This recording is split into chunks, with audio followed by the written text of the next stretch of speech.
inclus dans les, dans les, dans les personnes sur lesquelles la Torah te dit il ne faut pas que tu dises des paroles blessantes.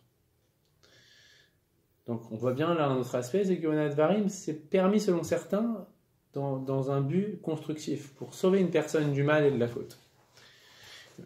Et il te dit, comme on a vu, il faut faire très attention à ne pas blesser un converti. Ben Bekoufo, Ben Bemano, que ce soit avec les paroles ou que ce soit avec l'argent, ne pas le léser. Les filles chez Uzaru Allah Bekam et Komot, parce qu'on a mis en garde plusieurs fois dans la Torah sur la gravité de léser un guerre. Adam Lizer, Meot Beona Dishto. Et un homme, il doit faire très attention à ne pas blesser sa femme, très important. Les filles chez Aisha, I Raka Alev Vedmaata Metsuya, parce que une femme, elle est très sensible et elle a les larmes faciles. Mais Karamou Khazal, et les Chachamim, ils ont dit, comme ça dans la Gemara, Leolam Yedam Zayar Bekvod Ishto, un homme, il devra faire attention à respecter sa femme. Shen Bracha Metsuya Betor Beto Shel Adam Ela Bishvil Ishto, parce que il n'y a pas de bracha dans une maison, si ce n'est dans une maison où l'homme il respecte sa femme. Vedavka bemile de beita obime de alma tzarech lishmola. On te dit attention. D'autres qu'on te dit qu'il faut respecter sa femme et écouter sa femme et ne pas aller, enfin voilà, ne pas avoir des paroles blessantes vis-à-vis d'elle.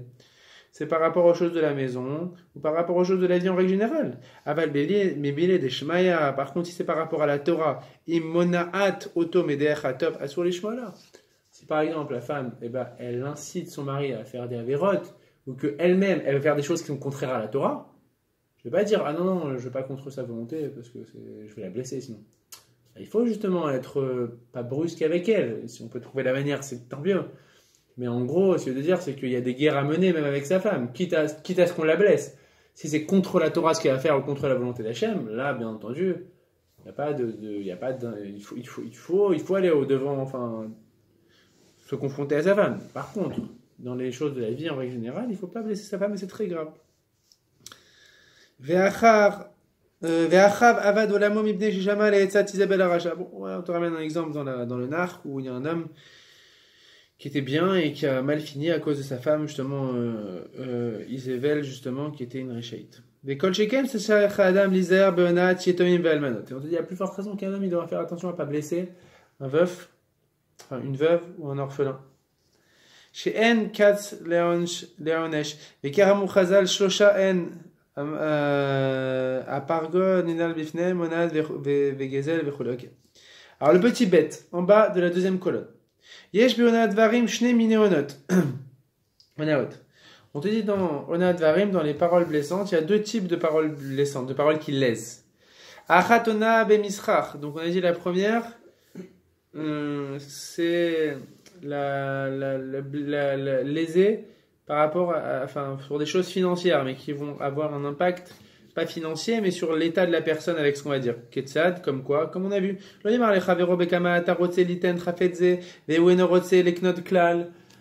a dit le premier exemple, le type qui dit à son vendeur, avec combien tu vends cet objet, en fait, toi, tu vas pas du tout l'acheter. Donc, là, c'est quoi la nuance? Pourquoi on le met dans la case de léser une personne par la parole et pas léser financièrement? Parce que là, tu ne lui as pas fait perdre d'argent à proprement parler.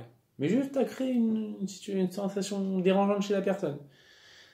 Lo yamarlem, lechu etzel ploni veuyode shen lazet voix limkor veit vazé. Comme on a dit aussi, tu ne devras pas dire à un type qui te demande où est-ce que je peux acheter ça, ah, va là-bas. En fait, il n'y a pas du tout ça là-bas. Ok? Ve'afimu ashir shelo yitbazé mikol makom. Achamarim yitbashu.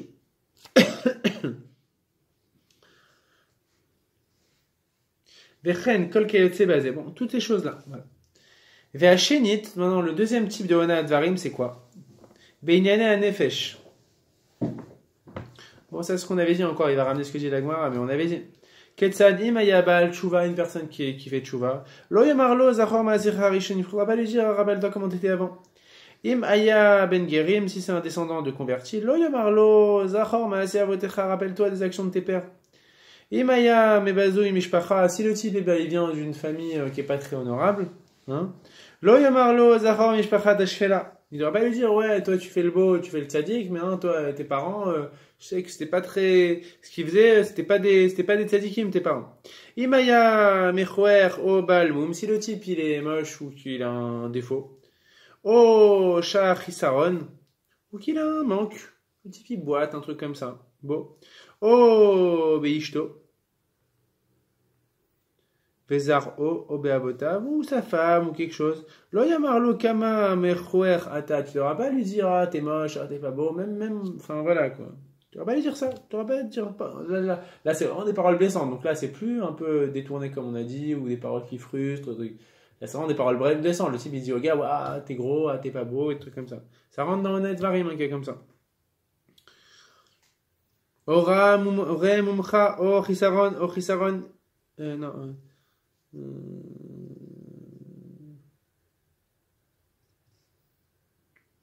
Lo yamarlo kama meucherata. Donc, tu vois, il ne devra pas lui dire ah, comment t'es moche. Ora mumcha, oh, regarde ton défaut, regarde, t'as même pas de jambe, il te manque une jambe, ou je sais pas quoi. Oh, chisaroncha, ou ce qui te manque. Oh, chisaron ishtecha, ou ce qui manque à ta femme. Vechisaron zeracha, ou le bras qui te manque. Vechisaron avotecha, ou ce qui manque à tes parents, ou des choses comme ça. Vechen imayu yisurin baimalav. Et de même, on a dit, si il a des souffrances qui viennent sur lui, lo yomarlo keder shamu chavero le Yov. Il ne devra pas dire comme les amis de Yov, il lui avait dit, allo yiratecha kistadecha zecharmi ou naki avad. Comme on avait dit, ils ne devront pas lui dire, ouais, toi, t'étais pas un tzaddik et t'avais pas de crainte d'Hachem, puisque ça n'existe pas une personne qui est tzaddik et qui est éprouvée.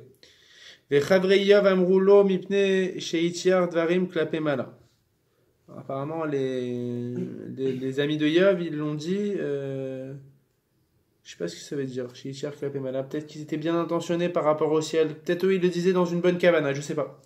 Vechem, im nishela sheela, ça c'est intéressant ça, regardez ce qu'il dit. Vechem, im nishela sheela al davar chokhma, lo yamar lemi sheeno yodea ota chokhma. Ça c'est très fin, et vous voyez à quel point le Onadvarim, vraiment c'est très fin, de ne pas léser, comme je dis, frustrer une personne. C'est pas une parole blessante là ce qu'il dit. Il te dit, si une personne, on lui pose une question de chokhma, c'est-à-dire quelque chose, un truc, en Torah ou n'importe quoi. Tu ne devras pas solliciter une autre personne où tu sais très bien que cette personne-là, elle ne saura pas répondre. Tu es à table, il y a une personne qui te pose une question un peu pointue, parce que tu connais sur ce sujet, je sais pas, et tu vas pas dire, hey, dis-moi, toi, qu'est-ce que tu en penses? Est-ce que tu penses que... Alors, la question qu'on te pose, tu ne devras pas la poser à un autre pour voir ce qu'il en pense. Alors tu sais très bien qu'il ne sera pas capable de répondre. Pourquoi? Parce que tu le mets mal à l'aise. Tu sais très bien qu'il ne saura pas répondre. Tu as créé chez lui un sentiment négatif, de frustration, peut-être même sans que ça touche à l'humiliation ou tout ça. Donc il ne faut pas poser une question à une personne qui n'est pas apte à répondre et tu sais très bien qu'il n'est pas apte à répondre là-dessus. Vechen kol kayotse bedvarim elu. On te dit de même pour toutes ces choses-là. Vechen izer shelo lechnot shemra lechavero. On a dit il ne faudra pas donner de surnom négatif à son prochain. Ve'afal pishi ou ragil beoto kinui im kavanat lebaisho bekinuize aso. On dit de même. Bien que cette personne-là elle soit habituée à ce surnom négatif, si ce surnom c'est quelque chose que tu prononces dans un but de l'humilier, c'est interdit. Donc après peut-être, je sais pas, si une personne tu donnes un surnom mais que la personne ça la touche pas du tout, je sais pas ce que ce serait le din, mais bon après on sait pas, les gens ils disent que ça les touche pas mais des fois ça les touche en fait, ils font semblant, non ça me touche pas, non, en fait des fois c'est une carapace. Faire attention avec les surnoms parce que c'est pas évident. Les gens ils font souvent semblant que ça les touche pas. Les chen amou chazal, et de même ils ont dit chazal aussi.